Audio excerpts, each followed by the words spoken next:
Good morning children. ಕಲಿ ಕನ್ನಡ 2ನೇ ತರಗತಿಯ ಭಾಗ 1. ಮಕ್ಕಳೇ, ಈ ದಿನ ನಾವು ಕಲಿ ಕನ್ನಡ ಅಕ್ಷರ ಕಲಿಕಾ ಪರಿಕರಗಳಲ್ಲಿ ಮುಂದುವರೆದ ಭಾಗವನ್ನು ನಾವು ಈ ತರಗತಿಯಲ್ಲಿ ನೋಡೋಣ.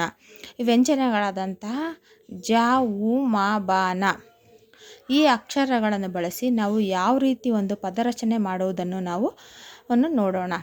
ಜ ಅಂದರೆ ಜನ, ಉ ಅಂದರೆ ಉರಗ, ಮ ಅಂದರೆ ಮರ ಬರುತ್ತೆ, ಬ ಅಂದರೆ ಬನ, ನ ಅಂದರೆ ನಗರ.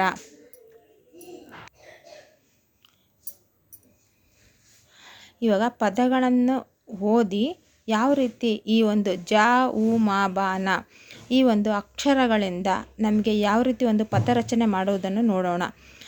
ಜ ಇಂದ ಜನ, ಉ ಇಂದ ಉಮ, ಬ ಇಂದ ಬನ, ನ ಇಂದ ನಗರ, ಮ ಇಂದ ಮನ, ಮ ಇಂದ ಮಜ, ಜ ಇಂದ ಜಮ, ದನ, ಬ ಇಂದ ಬರ, ನ ಇಂದ ನರ, ಜ ಇಂದ ಜಗ, ಮ ಇಂದ ಮಗ, ಸ ಇಂದ ಸಮ, ಸ ಇಂದ ಸಜ, ರ ಇಂದ ರಜ, ಉ ಇಂದ ಉರಗ, ನ ಇಂದ ನಗರ, ಆ ಇಂದ ಅಮರ, ಉ ಇಂದ ಉದರ, ಸ ಇಂದ ಸರಸ. ಈ ರೀತಿ ನಾವು ಪದಗಳನ್ನು ರಚನೆ ಮಾಡುವುದನ್ನು ನೋಡಬಹುದು. ನ ಇಂದ ನಮನ, ಮ ಇಂದ ಮದಗಜ, ಮ ಇಂದ ಮದರಸ, ನ ಇಂದ ನಗರದ ಜನ, ಮ ಇಂದ ಮನ, ಜ ಇಂದ ಜನರ, ಬನದ ಮರ. ಈ ರೀತಿ ನಾವು ಒಂದು ಪದಗಳನ್ನು ರಚನೆ ಮಾಡುವುದನ್ನು ನಾವು ಈ ಅಕ್ಷರಗಳನ್ನು ಬಳಸಿ ಪದಗಳನ್ನು ನಾವು ರಚನೆ ಮಾಡುವುದನ್ನು ಕಲಿಬಹುದು. ಅದೇ ರೀತಿಯಲ್ಲಿ ನಮಗೆ ಈ ಒಂದು ಜ, ಉ, ಮ, ಬ, ನ ಒಂದು ಅಕ್ಷರಗಳನ್ನು ಬಳಸಿ ನಾವು ಮಾ ಇರುವಂಥ ಇದಕ್ಕೆ ಅಂಡರ್ಲೈನ್ ಗೆರೆ ಹಾಕಬೇಕು. ಮರ, ಇಲ್ಲಿ ಇಲ್ಲಿದೆ, ಮ ಅಕ್ಷರ ಇಲ್ಲಿರೋದ್ರಿಂದ ಮರಕ್ಕೆ ನಾವು ಅಡ್ಡಗೆರೆ ಹಾಕಬೇಕು.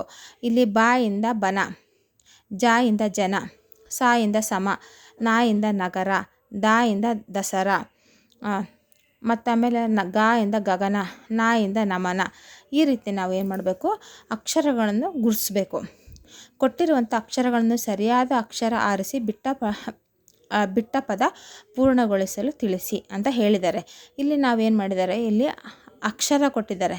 ಏನು ಮಾಡಿದ್ದಾರೆ, ಸರಿಯಾದ ಒಂದು ಅಕ್ಷರವನ್ನು ಆರಿಸಿ ಬಿಟ್ಟ ಸ್ಥಳ ಏನು ಮಾಡಬೇಕು, ನಾವು ಪೂರ್ಣಗೊಳಿಸಬೇಕು. ಇಲ್ಲಿ ಈ ಅಕ್ಷರಕ್ಕೆ ಯಾವ ಅಕ್ಷರ ಸರಿಯಾದ ಒಂದು ಆಯ್ಕೆ ಮಾಡಿ ಅದು ಯಾವ ಅಕ್ಷರ ಹೊಂದುತ್ತೋ ಅದನ್ನು ನಾವು ಅದಕ್ಕೆ ಸೇರಿಸಬೇಕು. ನ ಇಂದ ನಮನ, ಗ ಇಂದ ಗಜ, ಉರಗ, ಬರ, ಮಗ, ಗಗನ, ಸಮನ. ಈ ರೀತಿ ನಾವು ಅಕ್ಷರಗಳನ್ನು ಸರಿಯಾದ ರೀತಿಯಲ್ಲಿ ಆಯ್ಕೆ ಮಾಡಿಬಿಟ್ಟು ಅದಕ್ಕೆ ಸರಿ ಹೊಂದುವ ಅಕ್ಷರವನ್ನು ನಾವು ಸೇರಿಸಬೇಕು. ಅದೇ ರೀತಿ ಚಿತ್ರ ನೋಡಿ ಪದ ಹೊಂದಿಸಲು ತಿಳಿಯಿರಿ. ಇವಾಗ ಚಿತ್ರ ಕೊಟ್ಬಿಟ್ಟಿದ್ದಾರೆ ನಮಗೆ. ಇವಾಗ ಈ ಚಿತ್ರ ನೋಡಿದ್ರೆ ನಮ್ಗೆ ಈ ಅಕ್ಷರ ತುಂಬಬೇಕನ್ನೋದು ನೋಡಿ ನಮಗೆ ಗುರುತಿಸ್ಬೇಕು. ಇವಾಗ ಏನು ಮಾಡಿದ್ದಾರೆ, ಇಲ್ಲಿ ಗರಗಸಕ್ಕೆ ಎಲ್ಲಿದೆ ಅದನ್ನು ಅಲ್ಲಿಗೆ ಮ್ಯಾಚ್ ಮಾಡಬೇಕು. ಗರಗಸ, ಮರ, ಉರಗ, ನಗರ. ಈ ರೀತಿ ನಾವು ಆ ಅಕ್ಷರಕ್ಕೆ ತಕ್ಕಂಗೆ ಅಕ್ಷರವನ್ನು ಓದಿ ಗುರುತಿಸಿ ನಾವು ಮ್ಯಾಚ್ ದ ಫಾಲೋಯಿಂಗ್ ಮಾಡಬೇಕು.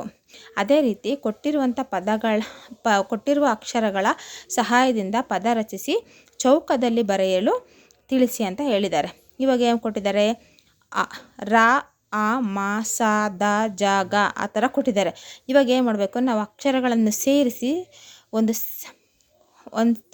ಸರಿ ಒಂದು ಅಕ್ಷರದಲ್ಲಿ ನಾವು ಬರೀಬೇಕು. ಅಕ್ಷರ ಪದ ರಚನೆ ಮಾಡಬೇಕು. ಇವಾಗಿಂದ ಇಲ್ಲೇನು ಬರುತ್ತೆ, ಮರ ಬರುತ್ತೆ, ಅರಸ ಬರುತ್ತೆ, ಸರ ಬರುತ್ತೆ, ಗರಗಸ ಬರುತ್ತೆ, ಅಮರ ಬರುತ್ತೆ. ಈ ರೀತಿ ನಾವು ಅಕ್ಷರಗಳನ್ನು ಓದಿ ಸರಿಯಾದ ರೀತಿಯಲ್ಲಿ ಅಕ್ಷರವನ್ನು ಆಯ್ಕೆ ಮಾಡಿ ಒಂದು ಪದರಚನೆಯನ್ನು ನಾವು ಈ ತರಗತಿಯಲ್ಲಿ ನಾವು ನೋಡಿದ್ದೇವೆ. Thank you.